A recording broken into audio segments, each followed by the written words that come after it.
Tentara Pertahanan Israel atau IDF gencar melakukan serangan ke Lebanon hingga membuat mereka lengah hingga markas Mossad di Tel Aviv diserang Hizbullah.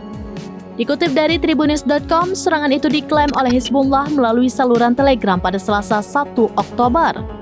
Dilaporkan serangan Hizbullah yang diluncurkan pada Selasa menargetkan pangkalan intelijen militer IDF.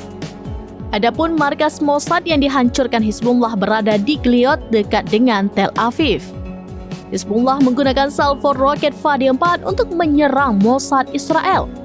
Serangan itu dilaporkan mengakibatkan korban jiwa unit intelijen militer 8.200.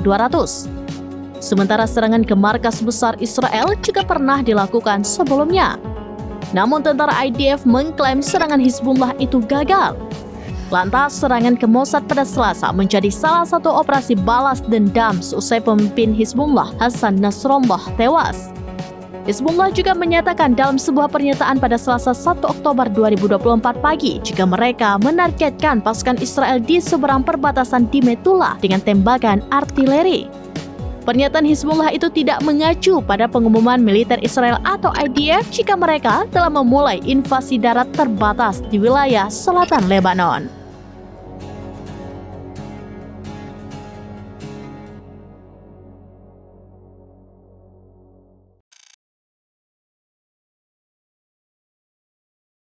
Download Tribun X sekarang, menghadirkan lokal menjadi Indonesia.